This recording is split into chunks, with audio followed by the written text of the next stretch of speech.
Pagkatapos, umabot ang dalawa sa isang lugar na nagbebenta ng mga premium na pagkain. At tinanong ni Ryu si Wani kung bakit hindi siya pumili ng isang bagay mula rito. Nang marinig ito, nagulat si Wani, sinabing, napakamahal ng lahat dito. Kahit ang pinakamurang pagkain dito ay nagkakahalaga ng $20. Ngunit pinakalma ni Ryu ang kanyang nakababatang kapatid na okay lang ito dahil bagong taon at dapat silang kumain ng masarap na pagkain upang tamasahin ang araw. Nag-aalangan, tinanong ni Wani kung gumastos sila sa mamahaling pagkain, magkakaroon ba sila ng sapat na pera para sa mga gastusin sa buhay? Sumagot si Ryu na may ngiti na huwag mag-alala tungkol sa pera at bumili na lang dahil mayroon siyang paraan upang kumita ng maraming pera. Pagkatapos, masayang kinuha ni Wani ang isang pakete ng pork belly meat. Sinabing palagi niyang gustong matikman ito at sa wakas ay magkakaroon siya ng pagkakataon ngayon. Si Ryu mula sa malayo ay pinagmamasdan ang kanyang masayang kapatid na may mainit ng ngiti. Pagkatapos, nilapitan ni Ryu si Wani na nagniningning sa kaligayahan at iminungkahi na magpunta sila sa isang restaurant minsan at umorder ng roast beef. Ngunit ngumiti si Wani ng pinakamasayang ngiti na nakita ni Ryu at sumagot na hindi na kailangan dahil sobra-sobra na ang kanilang nabili ngayon. Nakita ang kasiyahan ng kanyang kapatid. Sinabi ni Ryu sa kanyang sarili na maghintay lamang ng 5 araw. Pagkatapos ay maibibigay niya sa kanyang nakababatang kapatid ang lahat ng gusto niyang pagkain. Bibigyan niya ang kanyang nakababatang kapatid ng napakaraming karne na mapapagod ito sa pagkain nito. Pagkatapos, nagbago ang tanawin at nakita natin si Wani na kumukuha ng piraso ng karne gamit ang kanyang chopsticks at inilalagay ito sa isang kutsarang kanin. Nang siya ay kumagat at ngumungguya, masaya siyang sinabi na masarap ito. Talagang masarap.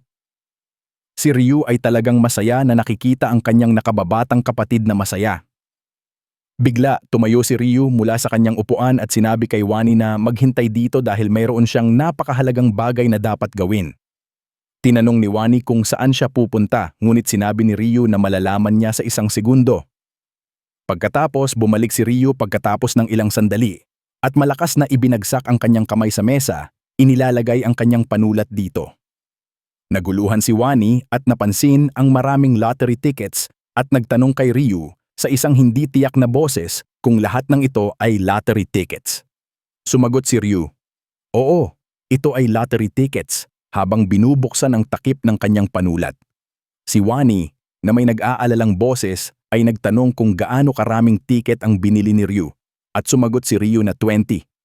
Nang marinig ito, nagpanik si Wani na pagtanto na ang kanyang nakatatandang kapatid ay ginastos ang lahat ng kanyang naipon sa mga lottery tickets. At tinanong si Ryu na may pag-aalala kung paano niya nagawa iyon. At kung ito ang paraan ng pagkita ng pera na sinasabi ni Ryu, dahil dapat niyang malaman na halos imposibleng manalo sa mga ito. Gayunpaman, kalmado na sinabi ng kanyang nakatatandang kapatid na magtiwala sa kanya at panoorin na lamang. Pagkatapos ay kumuha siya ng panulat at sinimulang bilugan ang mga numero sa mga lottery tickets. Naguluhan si Wani nang makita niyang binibilugan ni Ryu ang mga numero sa lahat ng lottery tickets. Nag-aalala, tinanong ni Wani kung bakit niya binilugan ang mga numero sa bawat ticket at sumagot si Ryu na may ngiti sa kanyang muka na ginawa niya ito dahil ang mga numerong iyon ang mga panalo. Pagkatapos, nagbago ang tanawin at nakita natin ang mga magkapatid na nakaupo sa kanilang bahay na may mga lottery tickets sa mesa.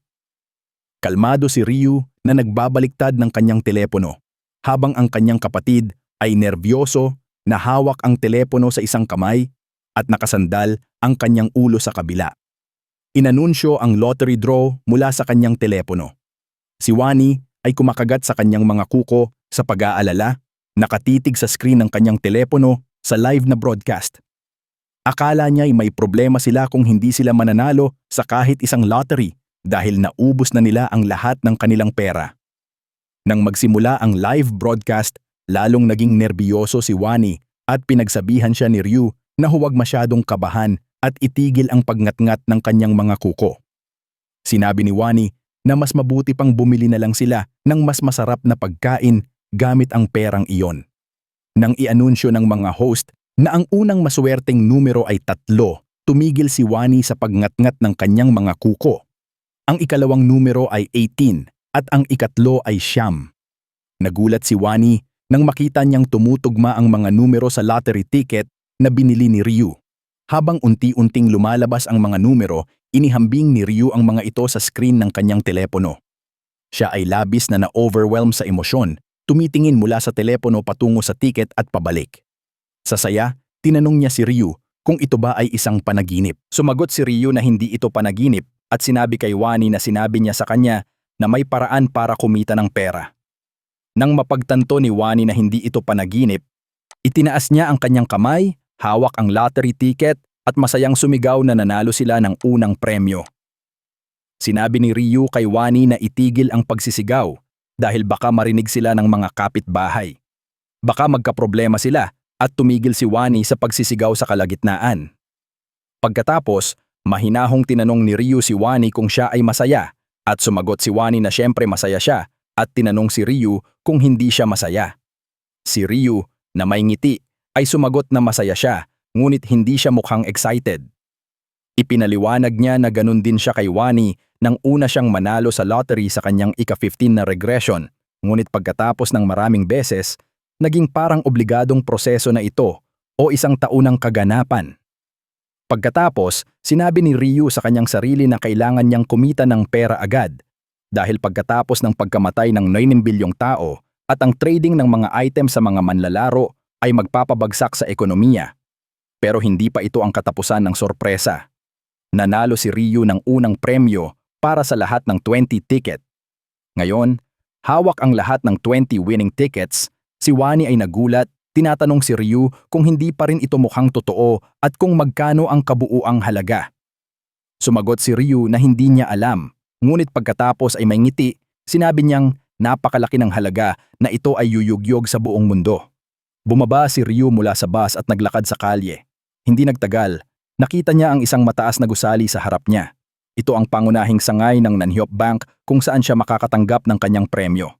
Karaniwan, siya ay magiging nerbiyoso bago pumasok, ngunit marahil dahil ito na ang ika-10 na pagkakataon na siya ay tumatanggap ng grand prize, hindi siya nerbiyoso. Ang bangko ay puno ng mga customer, ngunit wala sa kanila ang mga nanalo sa lottery.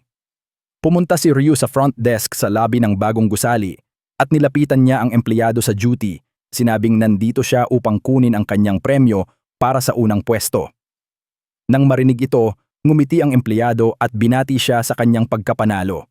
Kasabay nito, nagtataka siya sa kanyang sarili kung paano ang lalaking nakatayo sa harap niya, na mukhang estudyante ay nakakuha ng premyo para sa unang pwesto. Itinulak ang kanyang mga iniisip at naghahanap ng impormasyon sa computer, tinanong ng empleyado si Ryu kung saan niya binili ang kanyang ticket, na sinagot niya na ito ay sa Yonui branch. Nang marinig ang mga salita ng lalaki, nagulat ang empleyado, hindi makapaniwala sa kanyang sinabi.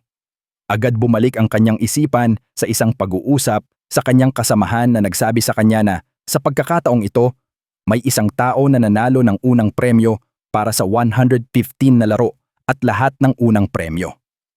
Gayunpaman, mahigpit na inutusan siya ng kanyang nakatatandang kasamahan na kapag dumating ang customer na iyon, kailangan niyang tratuhin ito bilang isang VIP guest. Nakatagpo ng interruption ang mga iniisip ng empleyado sa boses ni Ryu na nagtatanong kung okay lang siya at nagpanik ang empleyado at sumagot na oo at sinabi kay Ryu na maghintay lang ng 1 minuto. Makalipas ang ilang minuto, isang lalaking nasa katanghaliang gulang ang lumitaw sa harap ni Ryu na ngumiti at nagpasalamat sa kanya sa paghihintay. Matapos makipagkamay kay Ryu, ipinakilala niya ang kanyang sarili bilang si Guan Huno na nagsabing siya ang presidente ng bangko. Simple lang na sumagot si Ryu na ang pangalan niya ay Ryu. Sinabi ng presidente na dahil nanalo siya ng unang premyo, kailangan niyang batiin siya ng personal. Masayang nagpasalamat si Ryu sa lalaki sa pagbati sa kanya. Pagkatapos, inaalok ng lalaki na samahan siya sa lugar kung saan niya makukuha ang kanyang premyo, sinabing sundan siya. Nang lapitan nila ang pinto na may nakasulat na Lottery Ticket Sales Team, inianunsyo ng presidente na narito na sila sa lugar. Pagkapasok nila, agad silang sinalubong ng isa sa mga babaeng empleyado na tumayo at yumuko upang batiin ang presidente. Napansin ang isang batang lalaki sa tabi ng presidente, hindi niya mapigilang magtaka kung sino ito. Ngunit hindi na niya kailangang mag-isip pa dahil sa susunod na sandali, ipinakilala mismo ng presidente ang lalaki, sinasabing siya ang nanalo ng unang pwesto at dumating siya upang kunin ang kanyang premyo. Pagkatapos ay sinabi niya sa kanila na tiyakin na komportable ang kanilang bisita. Nagulat ang babae nang makita ang lalaking nakikipag-usap ng kaswal sa presidente, halos hindi makapaniwala na nasa harap niya ang isang taong nanalo ng unang pwesto para sa 115 na laro. Matapos makabawi mula sa kanyang excitement at pagdududa, sinabi niya sa sarili na kailangan niyang kalmahin ang sarili at gawin ang kanyang makakaya upang masiyahan ang customer.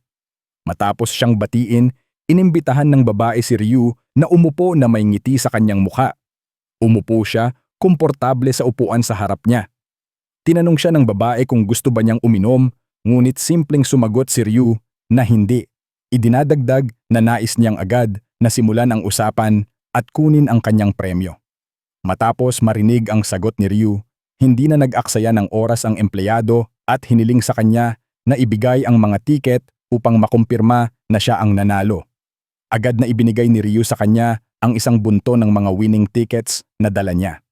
Habang tinitingnan ang mga tiket, hindi makapaniwala ang babae na inilagay niya ang lahat sa isang kombinasyon. Ibig sabihin nito, maaaring nagpasya ang lalaki na ipagsapalaran ang lahat o kaya naman ay nakikita niya ang hinaharap. Matapos makumpleto ang kumpirmasyon, sinabi ng empleyado na lahat ay maayos at maaari na niyang kunin ang premyo para sa unang pwesto. Ngunit ang susunod na tanong ni Ryu tungkol sa kung magkano ang matatanggap niya ay nagpatigil sa babae. Dahil kahit ang pagbanggit ng ganitong mga numero ay absurd. Pagkatapos ng isang segundo ng katahimikan, sumagot siya sa nanginginig na boses na ang kanyang premyo ay 22.5 bilyon, nakatumbas ng 16 milyon. Matapos niyang matanggap ang kanyang premyo, mabilis na nangyari ang lahat. Ang unang bagay na ginawa niya ay ang maghanap ng lugar na lilipatan. Sa parehong gabi, nagbukas siya ng account sa stocks dahil mayroon siyang impormasyon mula sa hinaharap. Alam niyang tataas ang presyo ng Bitcoin ng 500% sa susunod na buwan, kaya't nagplano rin siyang mamuhunan ng kanyang pera dito.